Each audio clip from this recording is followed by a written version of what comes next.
Hello, everyone. I'm Katya Hertog. I'm an associate professor here at the OII. Welcome to Are Robots the Solution to Japan's Care Crisis talk today. We're delighted to have Dr. James Wright with us today to discuss Japan's relationship with robots and consider what ideological concerns they embody, as well as their actual functionalities. Dr. James Wright is a research associate at the Alan Turing Institute, the UK's National Institute for Data Science and AI.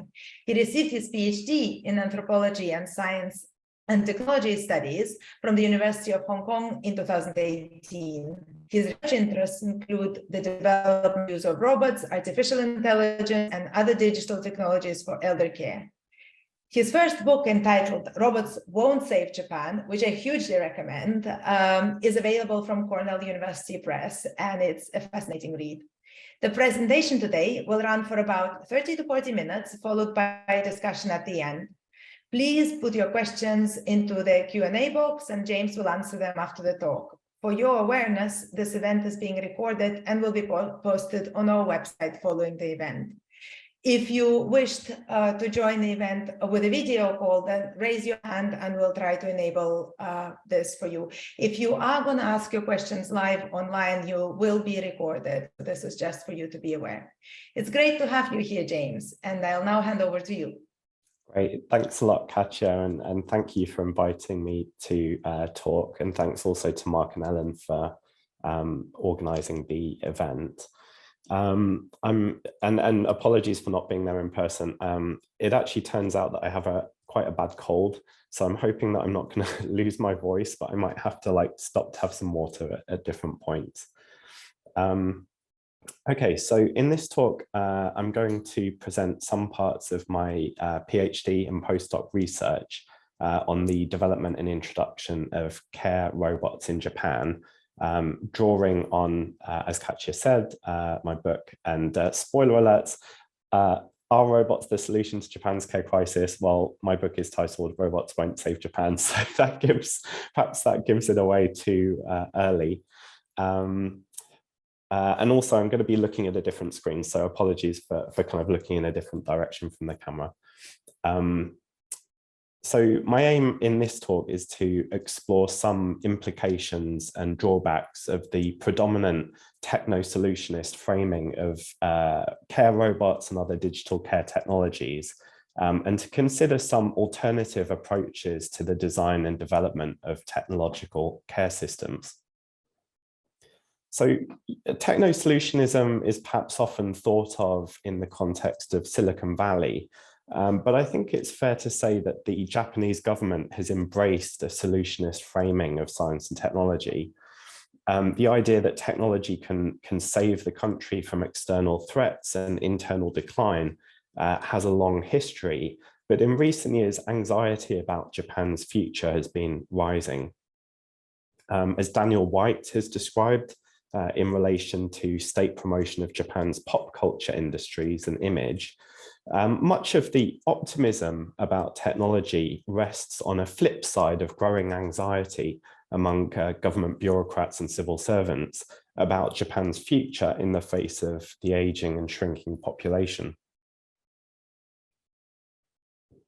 So notably, Prime Minister Kishida recently described the country as standing, quote, on the brink of being unable to maintain its social function, end quote. And I think there's a sense in which the current sense of crisis, mixed with a feeling of political paralysis, is driving tech solutionism. We see this in the idea that artificial intelligence will, in the words of one government document, quote, rescue society, end quote, from the problems of the aging population. And this is also manifesting in policy. For example, in the government's current flagship Moonshot research and development program, which is investing about £600 million on a series of sci-fi sounding objectives to be achieved by the year 2050. And these objectives include producing cybernetic avatar robots that are intended to free users from the limitations of body, brain, space, and time, and also enabling everybody to live to the age of 100 without any health concerns.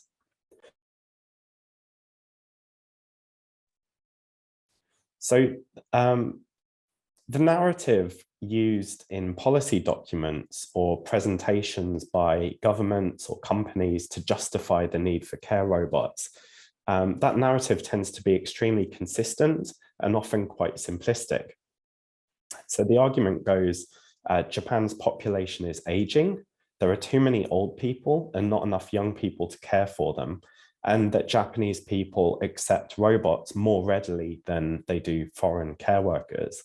But the reality is a lot more complicated. And as with other countries, the care crisis in Japan isn't simply the result of the demographics of an aging population. So notably, a national long-term care insurance system was introduced in 2000, which socialized the cost of elder care and led to a huge increase in assessed care needs. And that in turn led to increased demand for care workers as it shifted a substantial amount of informal care work into the formal care sector. As Yamato Reiko has noted, far from being rooted in a static culture of Confucian familism, expectations of care between older Japanese people and their children have actually decreased as government welfare provision has increased. LTCI in particular has played a major role in flipping how the responsibility for care provision for older people is seen. So from being seen as the responsibility of the family to the responsibility of the state. One really interesting statistic is that since the introduction of LTCI, the rate of female labour force participation has increased continuously from 60% to 73%. And this has contributed to the fact that even over that period of time, even though Japan's working age population dropped by more than 12 million people between 2000 and 2020, the overall size of the workforce actually increased by over 1 million. So there's this interesting dynamic where the introduction of LTCI has, in a sense, surfaced the care crisis in acute form through the very act of trying to address it via this rebalancing of formal and informal paid and unpaid care. The poor paying conditions for care work are also a major factor in the crisis in staffing levels and high staff turnover. So in Japan, wages are effectively set by government for much of the sector via the level of subsidies that the government provides, and care workers are typically paid at around minimum wage level. Another factor in the crisis is the still relatively low number of migrant care workers, although this has been growing amid an increasingly frantic deregulation of migration channels over the past few years. So just to give a sense, the total number of foreign workers in Japan before the pandemic doubled from just over 500,000 in 2009 to 1 million in 2016. And then it rose to 1.66 million by 2019. And with the introduction of a new specified skills work visa program, new quotas have been introduced to bring in hundreds of thousands of additional workers from China and Southeast Asia by 2025, including 60,000 care workers. So these slides just show a sharp increase in older adults with assessed care needs and also in paid care worker employment since 2000 when LTCI was introduced. And this slide shows recent estimates of future shortfalls in care workers.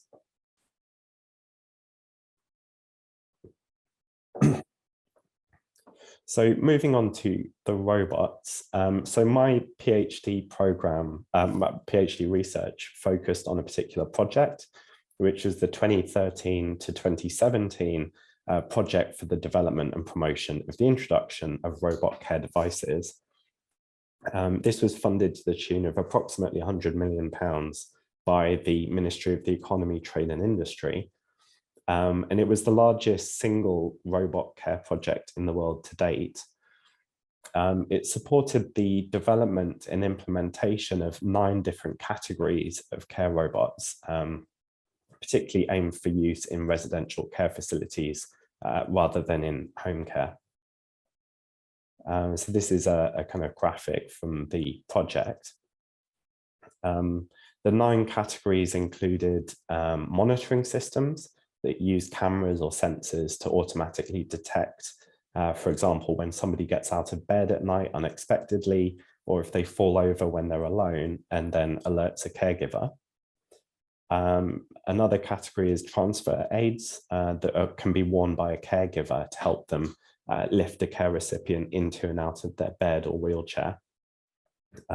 Non-wearable transfer aids, which are more like robot arms for lifting. Indoor and outdoor mobility aids, and toilets and bathing aids.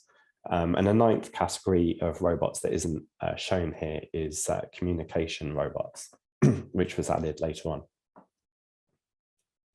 So care robots have been presented as the solution to the care crisis in Japan, and not just Japan.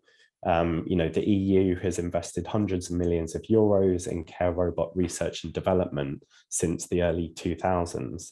And the UK announced a £34 million investment in care robots in 2019. And I don't know if perhaps you may have seen this in the news over the past week or so. Steve Barclay, the UK Secretary of State for Health and Social Care, was in Japan for the G7 and was enthusing about the potential for the UK to follow the Japanese model in implementing robots and AI in care homes in order to ease the social care crisis in the UK. In theory, care robots represent an entirely commodified digital and mechanical replacement for large swathes of human care labour that can turn elder care into a more productive enterprise, or as Nolan and Amanda Sharkey have put it, creating a, quote, elder care factory. So overcoming the seemingly intractable labour-intensive nature of care work. Care robots seem particularly appealing because of the promise of resolving what Nancy Fraser terms the contradiction of capitalism, or the idea that capitalism, quote, tends to destabilize the very processes of social reproduction on which it relies, end quote. And to kind of, you know, address this contradiction of capitalism without having to confront the political challenges of changing structures, power relations, inequalities, and social norms that underlie care crises. So in 2017, I spent 3 months doing fieldwork with robot engineers at the National Institute of Advanced Industrial Science and Technology in Tsukuba in Japan. And these robot engineers were in charge of managing this big care robot project. And what I found was that they broke down the work of care into individual discrete tasks. This formed a starting point for the development of robots themselves, and it was also integral to the creation of a business case for their implementation, you know, to say that X or Y tasks could be automated. So the development of care robots relied on what I call a perspective of algorithmic care. In other words, viewing care algorithmically as a linear sequence of simple, repeatable, and discrete physical and verbal tasks that could be digitally and mechanically reproduced by robots. So after spending time at ICE, at the Institute, I conducted fieldwork for about 7 months at a nursing care home, which was trialing 3 different types of care robots. So the Hug lifting robot, Paro, which is a robotic seal that was used as a kind of animal therapy, and Pepper, which is a humanoid that was used for recreational exercise. So how are the robots used? So firstly, Hug. So in most care homes in Japan, staff manually lift residents between their bed, wheelchair, toilet, and bath. And most of them suffer from back pain as a result. The Hug lifting robot was intended to prevent this. It would do the lifting, and the care worker just had to position the resident on the machine, press a button to lift them up, wheel the machine to where they wanted them to go, and then press another button to put them down again. But in actual use, staff stopped using Hug after just a few days, saying that it was cumbersome and time-consuming to wheel it from room to room every time it was used, meaning that they had less time to interact with the residents they were lifting. And they said that only a small number of residents could be lifted comfortably using the machine. Using Hug also meant that care workers had less physical contact with residents, which they valued as an important element of what they termed caring with their own hands. Paro, the seal robot, was given to residents to play with and keep them occupied as a robotic form of animal therapy, and also was used as a distraction aid for some people with dementia who would make repeated demands of staff throughout the day. In case you're not familiar with it, Paro can make noises, move its head and wiggle its tail in response to users petting it and talking to it. Although care workers were initially quite happy with Paro, problems soon emerged. One resident kept trying to skin Paro by removing its outer layer of synthetic fur because it has a zip on the bottom side. And when you start to remove the fur, you can see this kind of robotic body underneath. And another resident developed a very close attachment to the robot, to the point where she started to refuse to eat meals or go to bed without having it beside her. Staff ended up having to keep a close eye on Paro's interactions with residents, and it also at the same time didn't seem to reduce the repetitive behavior patterns of people with severe dementia. And finally, Pepper was used to run recreation sessions that were held every afternoon by one of the care workers on shift. So what would have happened before Pepper was introduced is that the care worker would stand at the front of the room and decide on an activity to do with the residents, like karaoke or a group game. But with Pepper, a recreational exercise app was used that always followed a set format. So the care worker would start off by booting up Pepper, selecting the correct app, and then wheeling it to the front of the room and kind of presenting it to the residents. Then Pepper would come to life, play some upbeat music and a pre-recorded presentation, and then launch into a series of exercises that the residents could follow along to. But care workers quickly realized that in order to get residents to participate in this routine, the care worker would have to stand next to Pepper, copy its movements and echo its instructions, partly because Pepper is quite short. So people standing further away or sitting further away might find it difficult to see Pepper. And Pepper also, in Japanese at least, has a very high-pitched voice, so it's kind of difficult for some people to hear it. There were also a relatively small set of songs and exercise routines, so boredom started to set in after a few weeks, and the care staff ended up using Pepper less often. It's another picture of Pepper doing its thing. So at the end of the trial period of 6 weeks, the manager of this care home decided not to buy any of the robots. And this is reflected in national figures. So the Care Work Stabilization Center survey of over 9,000 elder care institutions in Japan showed that in 2019, only about 10% of care institutions reported having introduced any care robot, while a 2021 study in Japan by Ide and others found that out of a sample of 444 people providing home care, only 2% had experience of using a robot. And it's worth adding that even, this 10% of care institutions that have a robot of some description, it doesn't mean that they necessarily use that robot. So having spoken to several care home managers who bought and trialed a robot, at least anecdotally, they often seem to end up being locked in a cupboard after a short period of time. And from my fieldwork, I found at least 3 main reasons for why this might be the case. So firstly, and rather ironically, the developers often disregard the quote unquote care work involved in dealing with the robots themselves. Moving the robots around, maintaining and cleaning them, booting them up, troubleshooting if they don't boot up correctly, operating them, repeatedly explaining them to the residents, monitoring them and keeping an eye on them during use, and then storing them away afterwards.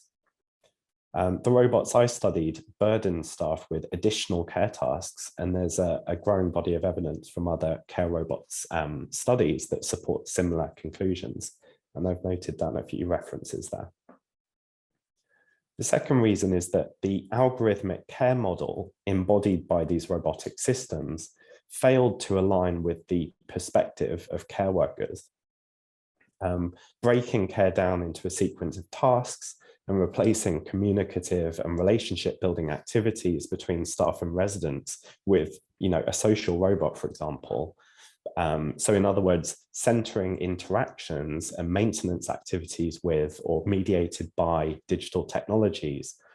That breaking down of care tended to impose a flattened two-dimensional view of human relations and a rationalized and instrumental view of care activities. And this also holds the potential to de-skill and devalue human care, further undermining the intrinsic motivation of care workers. And thirdly, there's the issue of cost. So in Japan, at least, and I think this is equally the case for the EU and the UK, care homes are mainly interested in robots to save money. And these robots tend to be expensive to purchase or lease, and they would be extremely expensive to scale up for use of multiple robots by every resident of a care home, for example. If they were adopted at scale, this would likely reduce the financial resources available to pay care workers.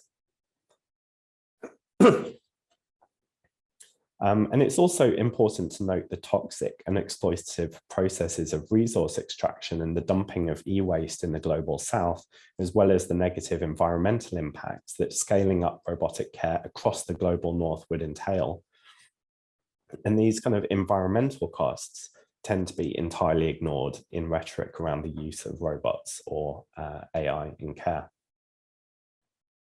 So the larger problem with this form of tech solutionism is that while framing the need for robots against the background of crisis has been very effective in mobilizing investment in care robots in Japan, the UK, and now the EU and now the UK, it tends to divert resources and investments away from better policy options and encourages policymakers to defer making difficult political choices in the hope that future robots or AI that doesn't exist yet will solve the problems of the aging population.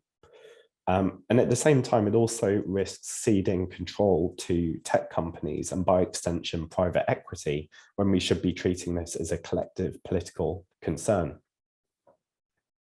But thinking about the drawbacks in a trajectory of care roboticization also helped surface what care workers at the home where I was doing my research saw as important in care.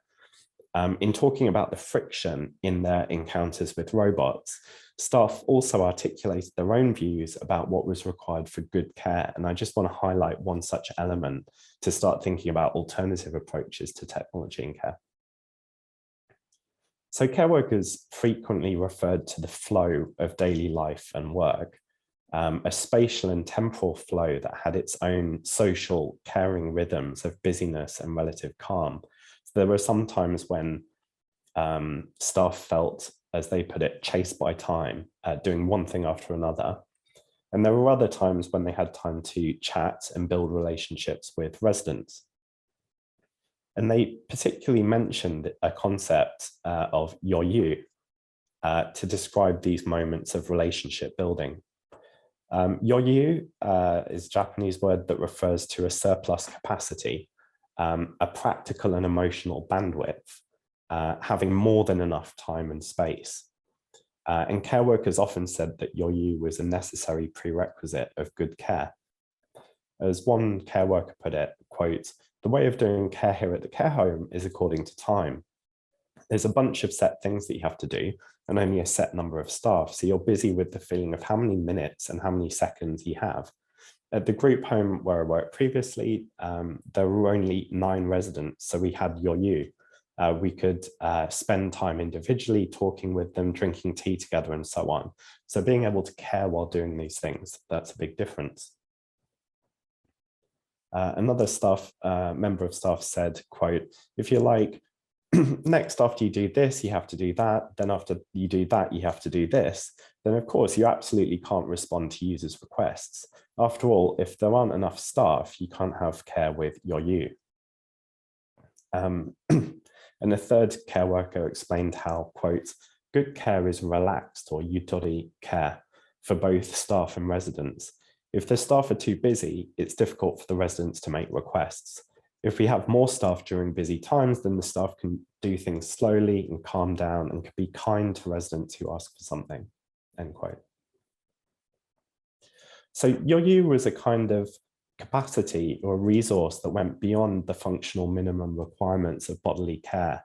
It was the capacity not to be chased by time to do one care task after another, but to be able to communicate with residents as individuals, accumulating social interactions over time and developing relationships with residents. And this individual time spent together in turn provided much of the job satisfaction for care staff. But this, work of building social relationships over time, via communication and emotional labor, didn't show up as constituting care work in the algorithmic care model of the engineers at the National Institute, which neatly separated out discrete individual functional and social interactions. The care workers' evaluation of those 3 robots, Hug, Paro, and Pepper, seemed to depend in large part on how their use affected this bandwidth to provide good care. When robots were seen to reduce you, for instance, reducing opportunities for leisurely communication or distancing care staff from residents, then workers tended to express negative reactions to the robots and stop using them. In this way, you seem to represent an ethic of care unbounded by and resistant to the institutionalism of the care home, as well as resistant to the productivist ideology of wider Japanese capitalism, excuse me, which to some extent was being imported into the home via the 3 care robots and their associated operating processes. Your suggests a way to move towards a more humanistic, caring rhythm that emphasizes facilitating social interactions and developing social ties, making care easier for caregivers and care recipients by providing additional time to cultivate personal care.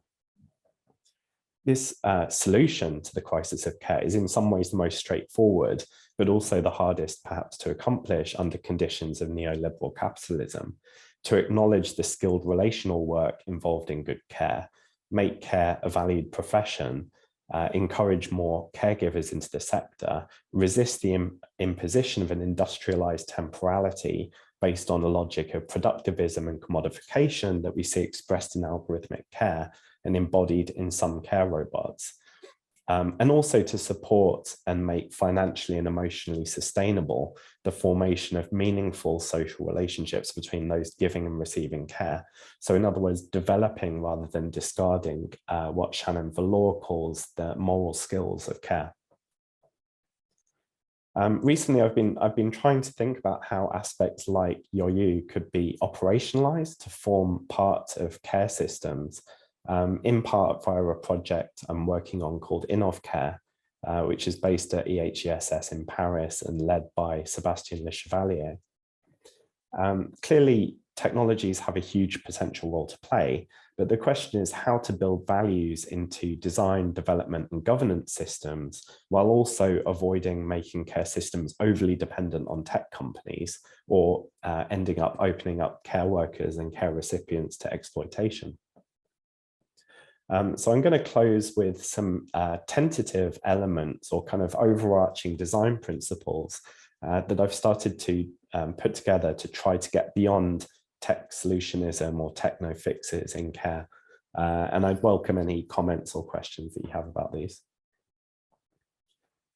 So the first is that innovation should be care-centered and not technology-led, that it should start from the situated local care context, with developers seeking to understand and meaningfully engage with the views of care recipients and caregivers via some form of stakeholder engagement process, rather than starting from universalizing assumptions and primarily quantitative analysis. So this might seem really obvious, but I think it is still the case that many care robot projects don't really meaningfully engage with end users. So this is kind of, instead of a go fast and break things approach, this is a more humble approach that seeks to go slow, understand, engage, and improve things. Relatedly is thinking of elder care in a relational and holistic way as socio-technical systems that are centered on people, and incorporating a broader definition of innovation to refocus on social and political changes to improve care systems. And tech companies shouldn't be doing the social and/or political work for us that we should be doing ourselves. Similarly, the aim of changes to socio-technical systems of care needs to be explicitly not about improving efficiency or productivity, but rather about improving quality of care. This could include a focus on developing relationality, as well as extending the agency and capabilities of users, putting control in the hands of care recipients and caregivers. And this is similar to Amy van Wijnsberg's proposal for care-centered, value-sensitive design, which focuses on ethics and relationality. And I think it's also about building socio-technical systems that engender trust rather than undermining it. For example, by designing relations of surveillance, manipulation, and control, which is a danger when it comes particularly to things like monitoring systems that can end up either acting as surveillance systems for care workers or as a way to kind of implement institutionalization of older people, potentially in their own homes. So anyway, I'll leave it there, and I'd welcome any questions or comments that you might have. Thanks.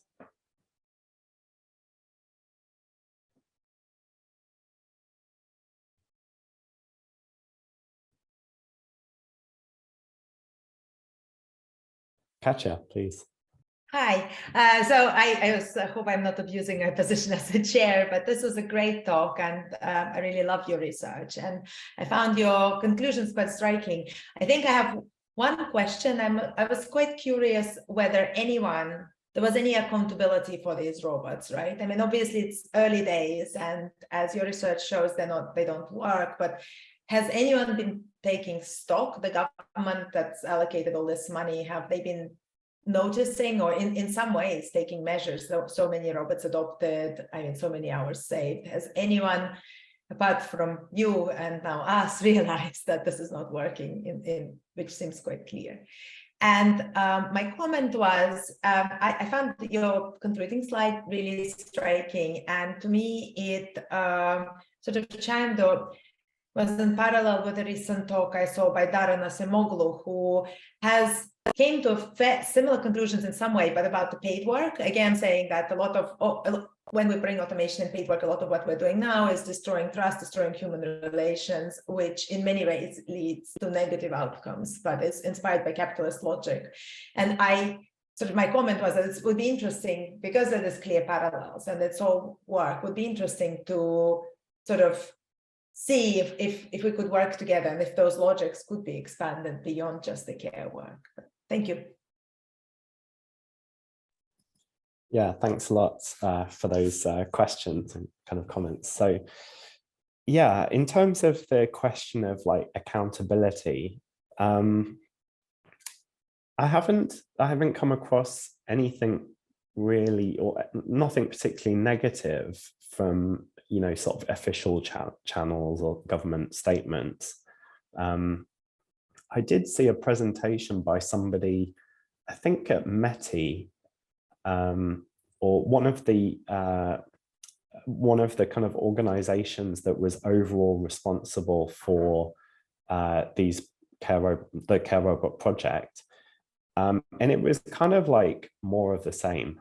So, I mean, it was still saying, you know, look, adoption has been slow, but it is increasing, which is true, I think. It is gradually increasing. I think partly it's increasing because of monitoring systems, which I think have been perhaps more useful than other types of robots, like social robots, perhaps. But I think, yeah, I don't see the narrative from the government really having changed. They're obviously still promoting it to foreign governments, for instance, in Steve Barclay's visit, you know, touring a care home that showcased different types of care robots. And you see still, you know, these kind of tech solutionist projects like Moonshot, which extend effectively the logic that you see in the Care Robot project and actually amplify it in terms of the level of investment. It's kind of really striking how, as the sense of crisis increases, you see these tech projects which are becoming less and less tethered to reality. I mean, I would really recommend anyone interested to have a look on the Moonshot website, because the project goals are things like controlling the weather, creating an internet of brains where there's going to be brain-brain communication, essentially telepathy using brainwave detectors, and you know, it's unclear how it's going to work, and it's really striking that the sci-fi rhetoric is really taking off. So I think in terms of accountability and keeping these tech projects accountable for their actual, you know, real world impacts, I don't see that very much still. But maybe that will change. I don't know.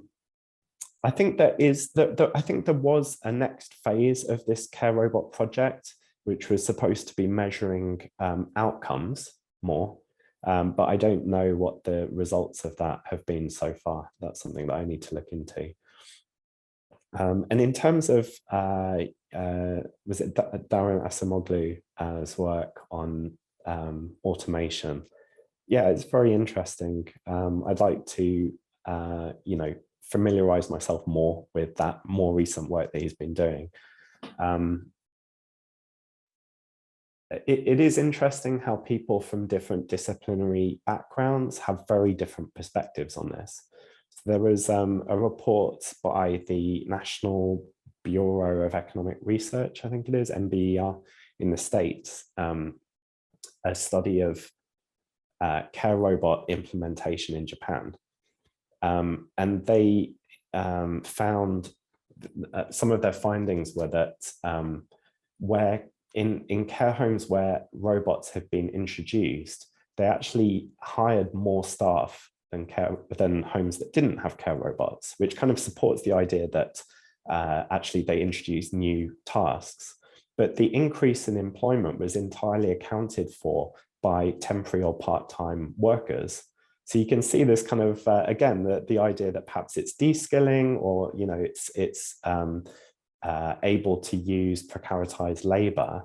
And another finding from that study was that care homes that had care robots were more likely to use migrant care workers, more likely to hire migrant care workers in the future, and that the average wages of nurses in those care homes with robots was lower than in care homes that didn't have robots. So in a sense, it kind of supports a lot of the things that I'm saying, but their conclusion was very optimistic. They said, this is exactly what we want.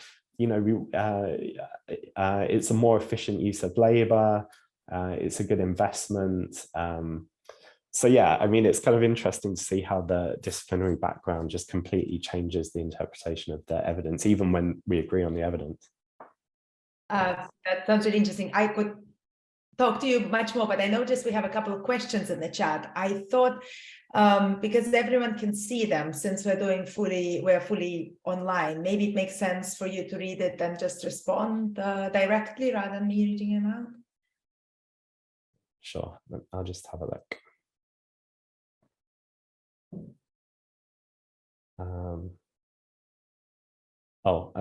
Yeah, thank you, Kenzo, for your comments. Perhaps we could connect after this session. Going up, so Zealing asks, why did the Japanese government decide to focus on care robots rather than seeking to attract more care workers by raising wages and improving living conditions, especially since robots are not technically equipped or financially viable in automating relational work like care? Yeah, I think that's an absolutely important question.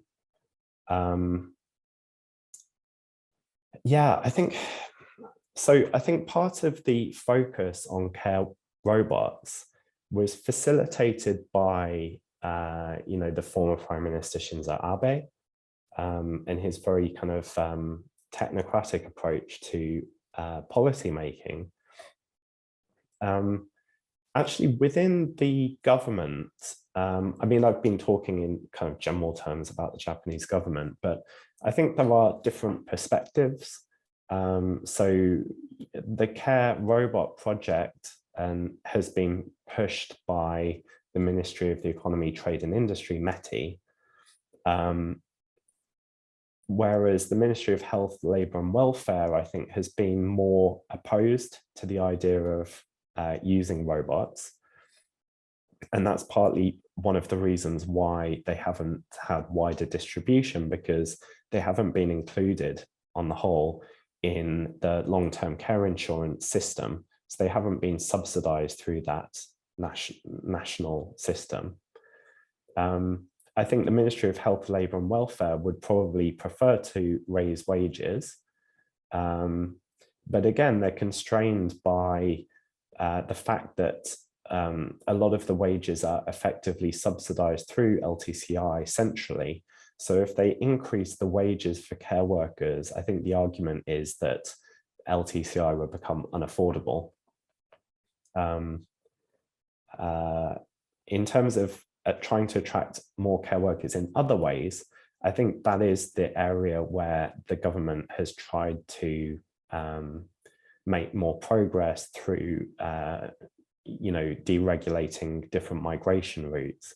I mean, over the last few years, before COVID and since, there have been like a series of different schemes to try and get language students to come and do care work. There's a special visa for that. There's the new I forget the name of it, a technical trainee visa system, which is the way that they're trying to attract 60,000 care workers. So I think there are different policy options. Some of them have been publicized more, some of them have had more investment. But yeah, I think that is a big open question. Are they willing to raise wages, as particularly if care robots don't prove to have the kind of benefits that have been promised?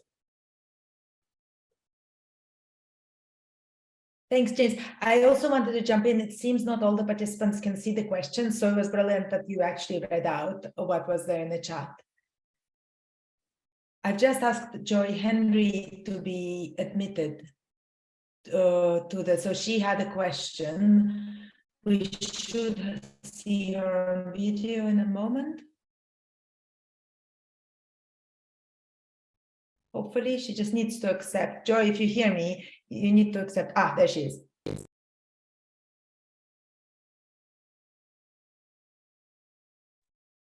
Sorry, that took a while to happen, but here I am.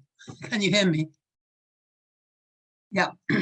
Okay, thanks very much. That's really interesting talk. And I just wanted to ask you to what extent, when you were doing field work, for example, and in your research, you actually talked to the elderly people who were being cared for and got their views on the subject, because in your pictures, some of them look quite cheerful about the things, and, just be interesting to know their side of, because as an anthropologist, I would say that the social interaction would be really important. It would be my top priority. And so I wondered what you had found out about that from their perspective. Yeah, thanks a lot for that. I go into a bit more detail about the different interactions between care workers and residents in the book. It's kind of a bit difficult to go into it in this sort of talk where I'm like obviously focusing on the, impacts of the robots. I think the focus of my study was more on the care workers rather than the residents. Of course, I talked to different residents during the field work. Their views were very varied in relation to the robots. Some people were actually physically scared of the robots, or had what I guess we might call a sort of negative reaction to like uncanny valley of Paro or Pepper. Some people said, this is great, this is amazing. There were a couple of especially older men who were very interested in the mechanics of how these things worked and wanted to kind of take it apart and understand how it worked. A number of people, men and women, seemed to enjoy interacting with Paro, for instance, or wanted to go up and talk to Pepper and tried to talk directly to Pepper. Pepper can't do that. I mean, it doesn't, it's very temperamental. One of the problems with Pepper is that its speech recognition is really bad if there's any kind of background noise. And obviously in a care home, there usually is quite a bit of background noise and echo. So effectively it couldn't really respond well to inputs, or like people speaking to it directly. Yeah, I mean, it's kind of difficult. I was thinking when you showed the Pepper one, I mean, could you not just have a TV doing exercises and people doing different exercises on different days? Because people do that all their lives and it wouldn't be a frightening new thing. I think with Pepper, it was marketed specifically as being an emotional companion. So having this element of emotional engagement, one of the promises of Pepper was that it would be able to read your emotions. Although in fact it couldn't really do that. It was kind of quite a specialized operation to enable it to read people's facial expressions, which by the way isn't the same as reading their emotions. But yeah, I think the idea was that embodied persona would elicit a better kind of engagement. I mean, Pepper was marketed as being a kind of multi-purpose robot, and its primary use in Japan was in shops, essentially as a kind of greeter, having product information on its tablet that it has on its chest. And the idea that it would emotionally engage customers and get them interested in your products, although that promise never really worked out. And now Pepper has been discontinued because of lack of demand. Thank you. So thanks a lot for your questions. Maybe, so Shruti says, thank you, James. I've also recently completed a qualitative research on elderly perceptions about robotic care in the UK and received mixed responses, the positives being guided, the novelty.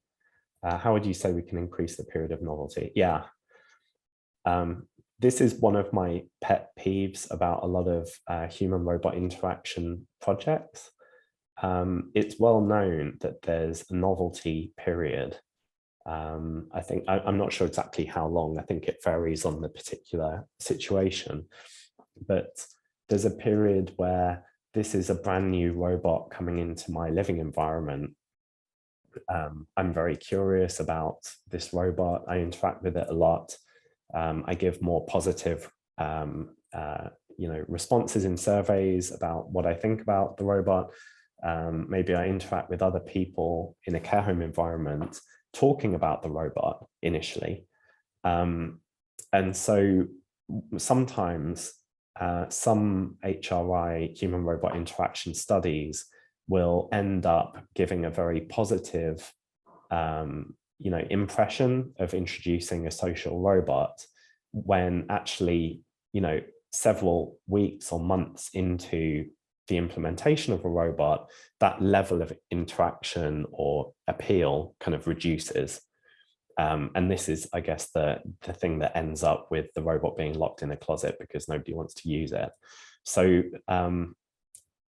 yeah, the question of how you can increase the period of novelty, I'm not sure. I mean, in the case of Pepper, for example, maybe if it had more apps or it could do more things, perhaps that would increase the period of novelty. But yeah, I'm not sure.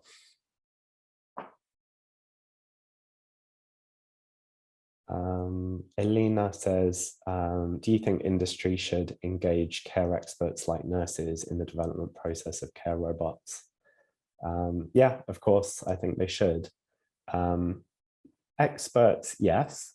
I think care work in Japan, care workers and nurses are considered kind of separate professions. I think nurses, care workers, and also obviously the users, the end users, care recipients as well. I think, yeah, I mean, in the talk, I kind of, in one of the slides, I suggested that there could be a kind of a meaningful stakeholder engagement process. So how that might work is that when you're designing or developing or deploying a robot or some kind of care technology, that you first do an exercise where you try to understand who are the people that are going to be impacted by that technology, map out the different stakeholders, understand the different types of impacts that that technology might have, and then seek to engage with those people who would be impacted and try and understand their perspective. And actually, meaningful engagement means that they should be able to help to steer that technology project in ways that would be beneficial and maximize the benefits of that particular technology. So I think it needs to be an involved process that developers are kind of committed to, and not just a kind of superficial like consultation exercise.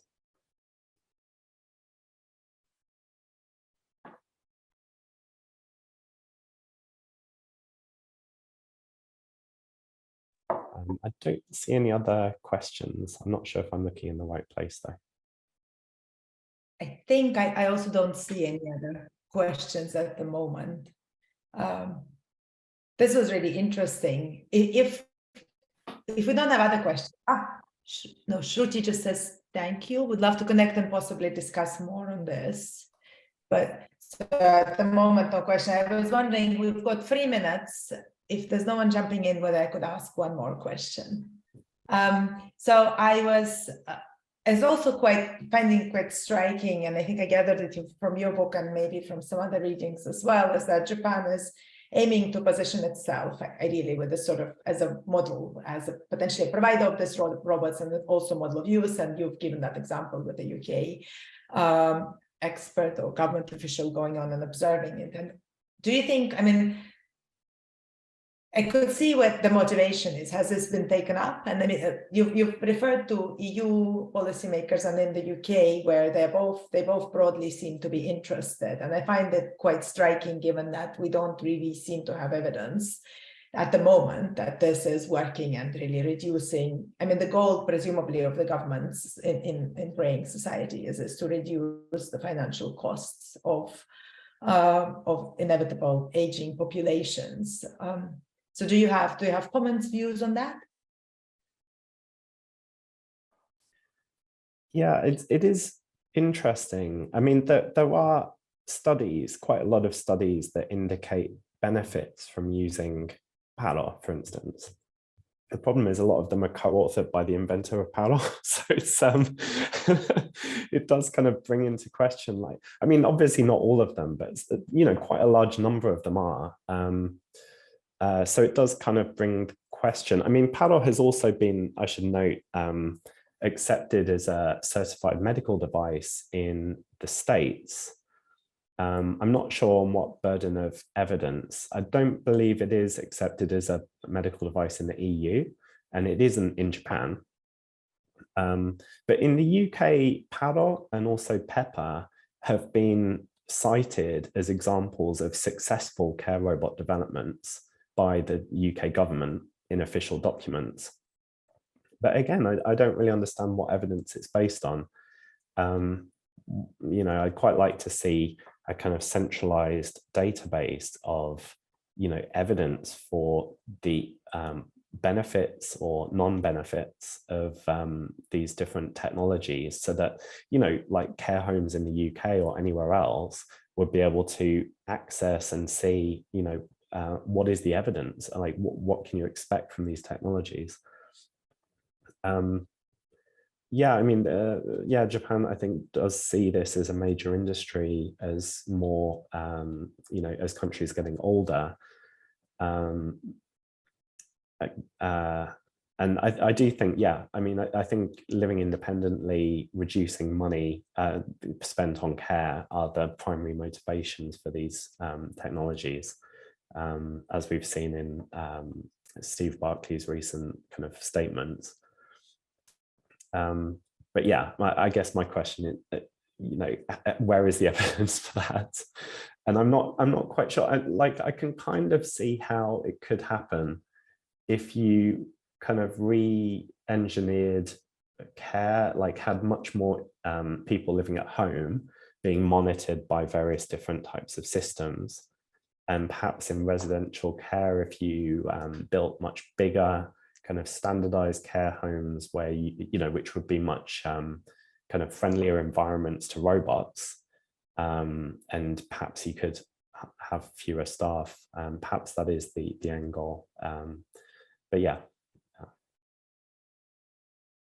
Thanks, James. So we've gone slightly over time. I don't know if the events team, we've got one more question, I think follow-on question from Elena. Perhaps if you could respond very, very quickly, and then we will have to wrap up. Okay, so Elena asks, what about the cultural aspects related to human social interaction? Are developers taking those aspects into account when developing care robots? I think they've started to try to. There was a project which you may have heard of called Caresses, which I believe was funded by the EU. One of the last ones, maybe, that was funded by the EU with a presence in the UK, given that it is unclear if the UK is going to be part of the Horizon Europe R&D program going forward. But that one was about developing culturally competent robots, and it used Pepper as a platform. And they had a kind of field test in the UK and also in Japan. And they tried to develop kind of conversation patterns that Pepper could engage in that were specific to the cultural context of the users, which is a very interesting project. My only kind of question about that one was, again, it was a very short study. I think it was only 2 weeks, the implementation in care homes, which again, you know, falls victim to the novelty effect. But yeah, I think it is an aspect that some robot developers are starting to take into account, but that's the only project that I've heard of that has actually tried to implement that. Yeah, thanks for the question. Okay, so Shriti's got a question. I think then I will have to go, but do you see a future with social robots formally entering the labor market, not just in Japan, but in various parts of the world? I think it depends on what your definition of entering the labor market is. And that goes to the question of perhaps accountability as well, because there is a question of what happens if there's an accident or, you know, a robot causes harm. Is that the formal liability of the company that developed the robot or deployed the robot or the care home or the person that's interacting with the robot? I think those are untested kind of legal questions so far. But maybe, yeah, I mean, that's just the question that I think of when you say about formally entering the labour market. I think if you mean that, you know, are social robots actually going to be used in practice? I mean, I think they have been used in practice, perhaps not on a huge scale, but I think they have in Japan and in other parts of the world. I think in the States, especially, that things like LEQ, which is made by an Israeli company, Intuition Robotics, has been deployed in a number of states. So yeah, I mean, I guess these robots are being used in reality now, but perhaps not quite at a big scale yet. And what's the word? I'm a bit skeptical that they will be used at scale because of the expense, because of the lack of an evidence base, a strong evidence base. So yeah, maybe we're in a period of the novelty effect of social robots, full stop. I'm not sure. Thanks. Thanks, James, and thanks for taking the time to go over. It was really brilliant to have you talk to us. Thank you very much. And no, thanks for having me. I enjoyed it. We hope to see you again, and maybe in person someday. Yeah, in person, I hope so. That would be amazing. All right, thank you very much. Bye. Thanks for all the questions and comments.